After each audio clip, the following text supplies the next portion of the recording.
Blended workforces are one of the hottest talent strategies today, where employers are using a mix of traditional employees with external resources like independent contractors, coaches, consultants, vendors, and technology solutions, all in order to enhance competitiveness, ensure cost flexibility, and expedite business goals.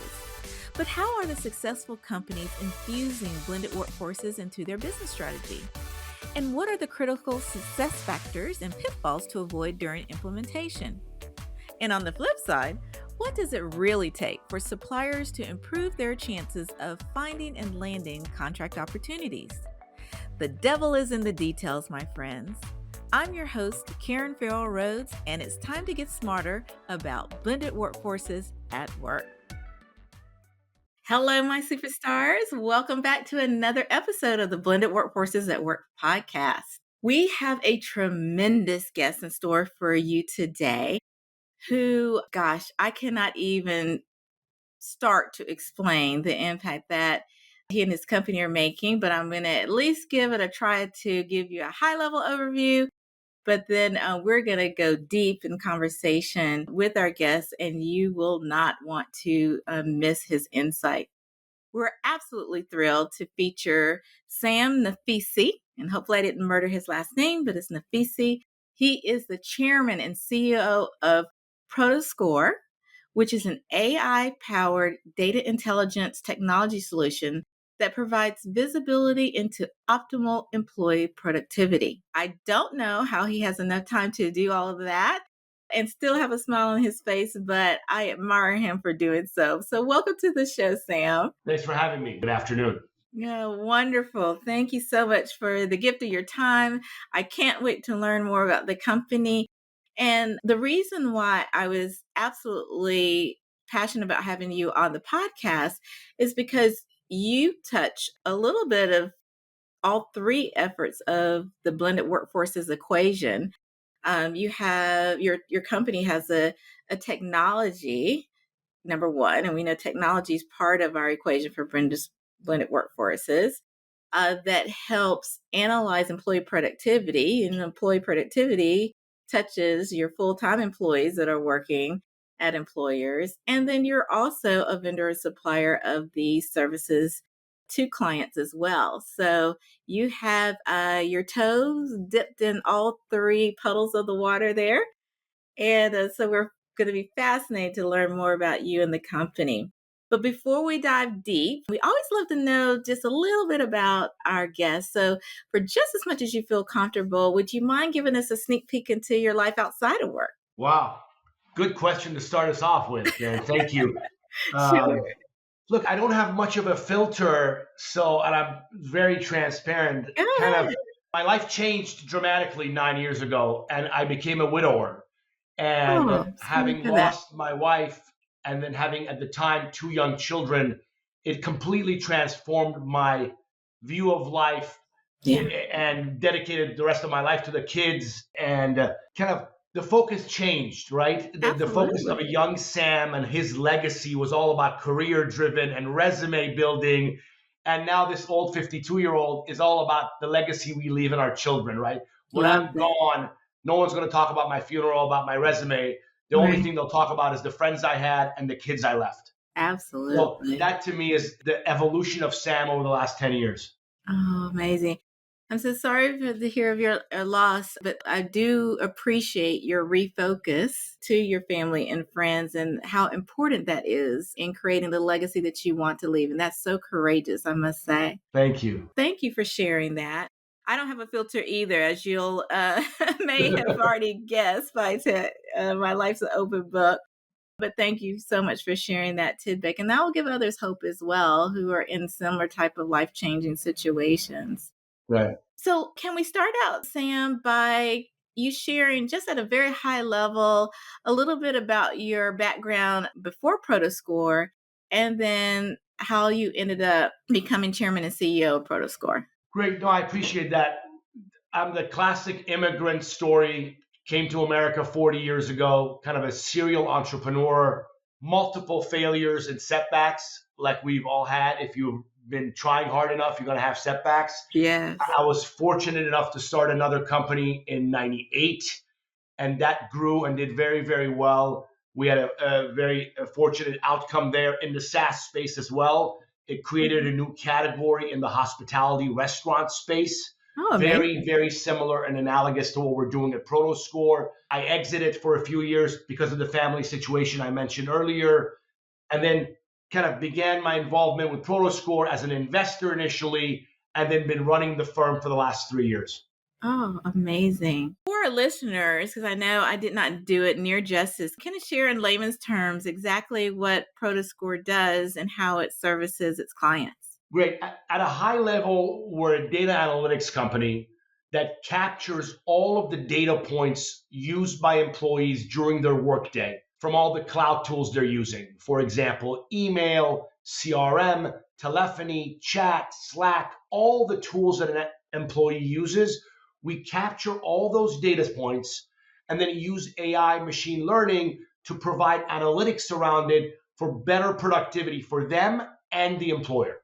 And usually, most companies have a variety of tech platforms that they are using internally. So, how does Prodoscore integrate with all of those to be able to analyze use to provide the data that is needed for employers to make, critical decisions Yeah. on? So before I answer that, let me take a step back and Okay. analogize the category. So employee productivity, broadly defined as a category, is a very, very new one in its nascence. Yeah. And I analogize it to what CRM was 25 years ago.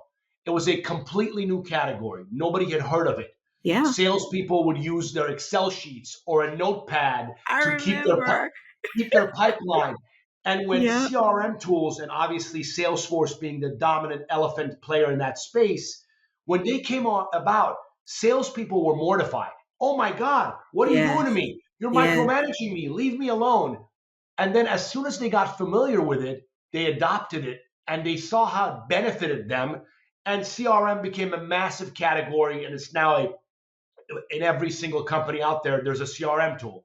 Yes. If you fast forward 6 years ago, if I told you we would be recording phone calls of salespeople, giving them next indicated steps of what to do, you would have said impossible. Gong is now a multi-billion-dollar business that's flourished, and Yeah. salespeople love it. Yeah. Employee productivity, I believe, is the next CRM category. Hmm. Broadly defined, I think we will take a sliver of that. I'm not trying to be arrogant and say it's going to be us. There'll be many winners as the TAM is very large, but I think we're going to be hopefully successful enough in taking a sliver of that TAM.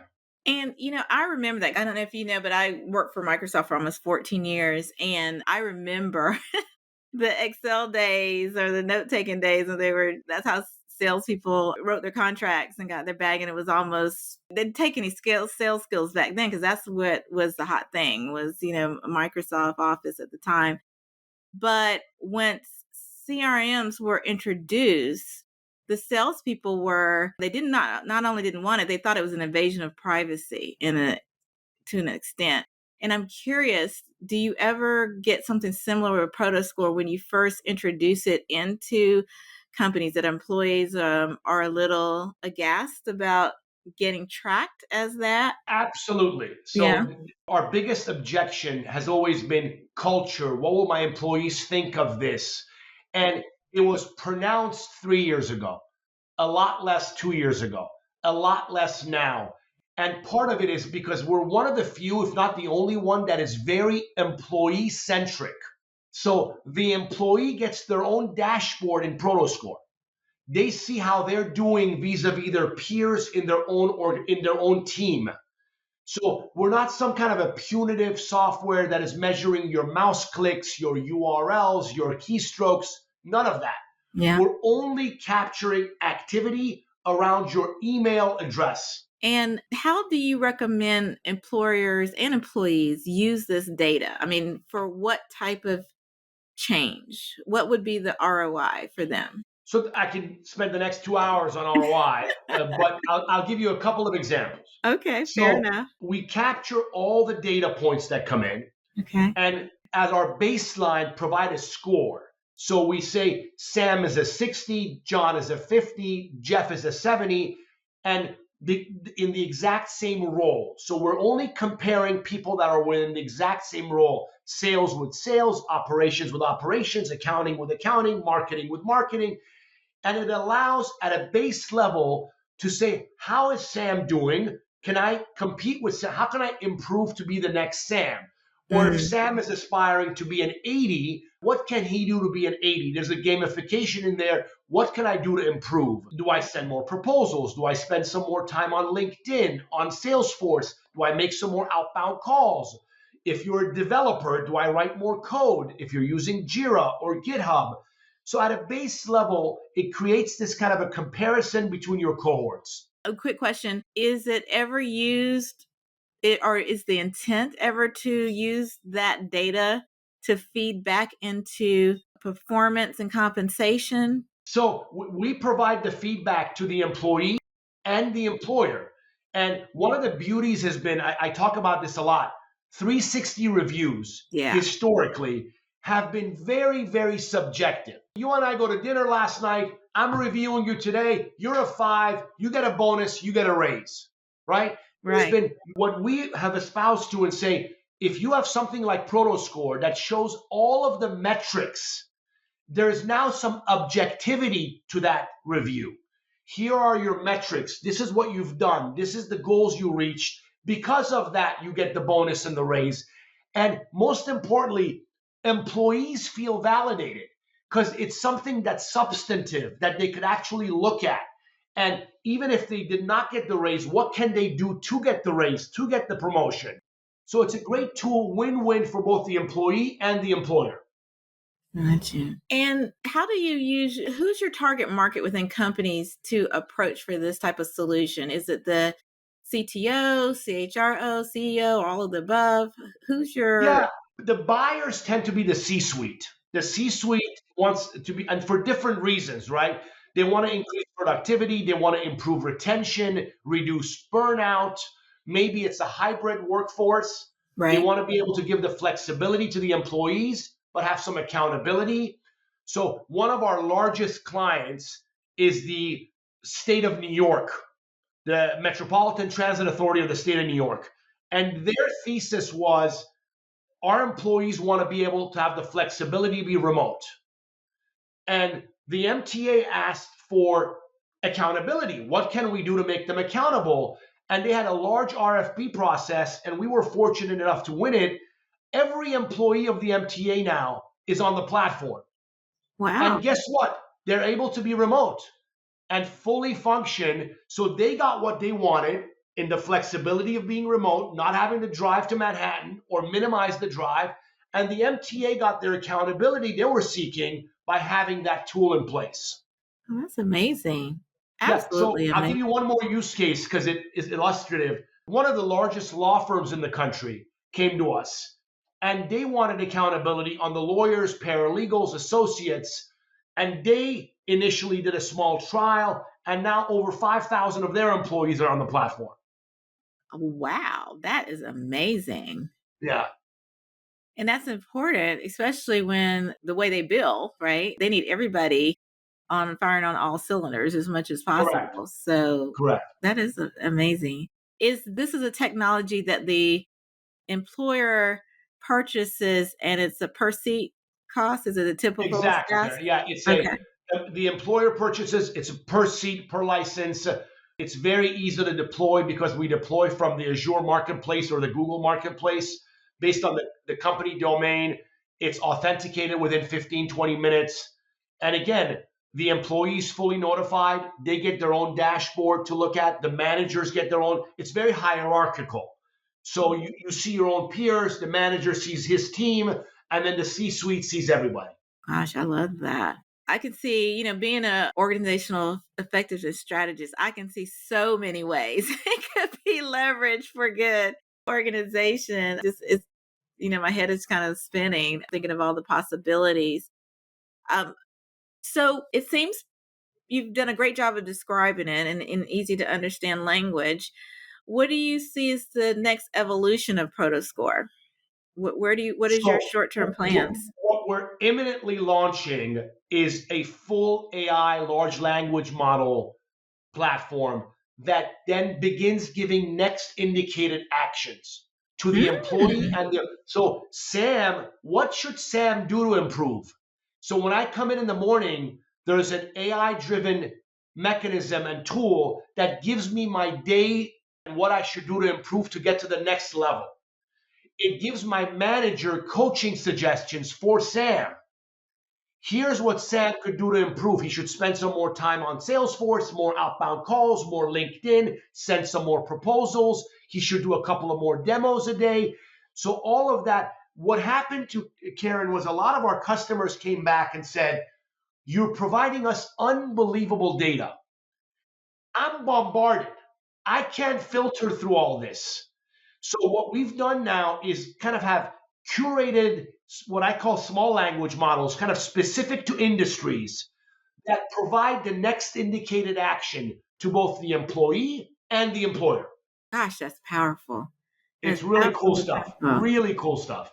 So, well, two questions. The first one is, do you all leverage partnerships with other major sales tools? It seems like this Prodoscore would be a great add-on to a variety of tech platforms.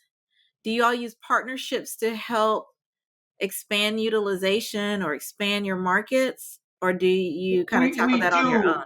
No, we do. But as I mentioned earlier, because it's a new category, it's Not a still lot of not. people. Look, in the next year or two, I'm sure that the CRM world, the UCaaS providers, the Zendesk, Salesforce, they're all becoming our way, not just us, again, broadly, because they'll see the value. Yeah. So, for example, we're heavily in the staffing industry, and their CRM, de facto CRM, is called ATS, Yeah. Applicant Tracking Tracking Software. system. Yeah. So I'm in active discussions of bundling the solution and being part of those platforms That's because smart. it's a differentiator, right? You Yes. become differentiated.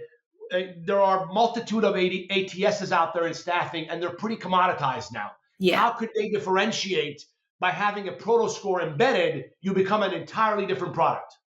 You're absolutely right. And I would think, since you all are on the cutting edge, the leading in this area, you need to strike while the iron's hot because you have people nipping at your heels. For sure. You know. Like any startup, like any new category, right? Yeah. People are coming, and we have to evolve and innovate to keep ahead of the coming for. But look, I'm also aware it's such a large TAM, Karen. It's such a big opportunity that there's going to be Yeah. multitude of winners, Right. and I firmly believe that. And frankly, the more people come in, it further validates the space. Yes. You're If right. I'm the only one screaming here, I'd be scared a little bit. Right. like I know Sam is crazy, but why is Sam the only one screaming? Right. Why But hasn't a lot of now people that hit cooked up on it? yeah, but now that we have others potentially coming around the ecosystem, it's a very good validation for all of us. That is amazing. Absolutely amazing. Right now, is Prodoscore just in the US or is it global? Yeah, so we have a handful of companies, clients in Europe and a couple in Asia, very few. 95% of our business right now is domestic, United States. That makes sense. But I would think there's a great opportunity to go global if and when you're ready. For sure. I joke around with our team. Somebody was talking about a deal in, I think it was Germany, and there's some privacy laws there that are different. I said, guys, there's so much opportunity in downtown Chicago, Atlanta, Right. Boston, LA. Can we just focus right here, please? Yeah, Please, let's right start here. here.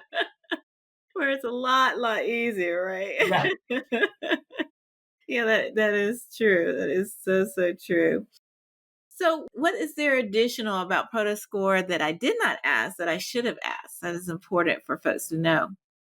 Yeah, look, we do a lot of things, and we could talk about the product for hours. But one other area that's really fascinating is what people call organizational network analysis, or O&A, and it's all around kind of collaboration. And because we have so much data between email and Slack and chat and all of that productivity tool, we're able to show a full network kind of collaboration metrics of an organization.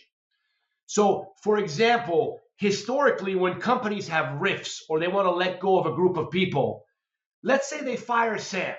Okay, they save Sam's salary, but what's the repercussions in the organization? What happens to the people that Sam is connected to? Right. So we're able to visualize my real time collaboration in the company.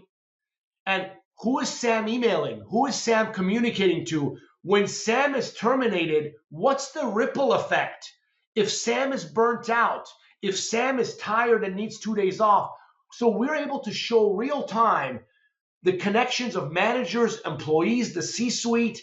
It's really, really neat what we're able to visualize having all the data we have. And not only to collect it real time, but to see trends over time as well. All of that, 100%. The most important thing is not a finite window of a day or an hour, Yeah. but seeing trends, right? Yeah. Somebody gets burnt out over time. Somebody may be checked out and looking for another job. It takes weeks and weeks to show that. And we do a lot of trend analysis on performance. Are there any other applications of Prodoscore outside of just like you encase an employer? Like, is it you all market to employers to analyze their workforce, but are there any other avenues right now for Prodoscore or other applications of which we're not aware?